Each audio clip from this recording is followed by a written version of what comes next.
ఈ సూపర్ 6లకు చంద్రబాబు చెప్పే ఈ సూపర్ 10లకు అసలు ఎంత ఖర్చు అవుతుంది? ఇది సాధ్యమేనా? ఈ 2019లో మనం ఇంప్లిమెంట్ చేసిన ఈ స్కీమ్స్, ఈ ఇంప్లిమెంట్ చేసిన మన ఈ రిఫార్మ్స్, ఇంప్లిమెంట్ చేసిన ఈ మేనిఫెస్టో, ఈ డీబీటీ నాన్ డీబీటీ రెండు కలిపితే కూడా సంవత్సరానికి దాదాపుగా 70,000 కోట్ల రూపాయలు మనం ఖర్చు అయింది.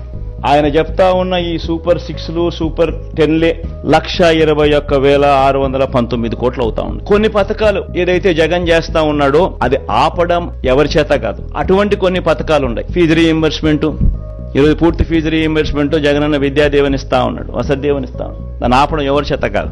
ఆరోగ్యశ్రీ ఇస్తా ఉన్నాడు జగన్, దాన్ని ఆపడం ఎవరి చేత కాదు. సంపూర్ణ పోషణం ఇస్తా ఉన్నాడు. లాక్టేటింగ్ మదర్స్, ప్రెగ్నెంట్ మదర్స్, 6 ఏళ్ల దాకా ఉన్న పిల్లలకు సంబంధించిన సంపూర్ణ పోషణం.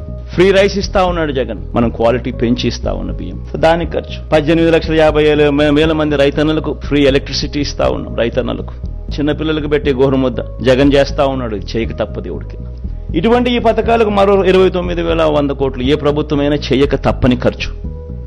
రెండు కలిపితే 1,50,718 కోట్లు. జగన్ ఎంతో కష్టపడితే ఎప్పుడు జరగని విధంగా పాలన చూపిస్తే 70,000 కోట్ల రూపాయలు చాలా కష్టపడితే చేయగలుగుతా ఉన్నాడు. మరి 1,50,000 కోట్ల రూపాయలతో ఆయన సూపర్ 6 అంటాడు, సూపర్ 10 అంటాడు. ఇది సాధ్యమయ్యేదేనా?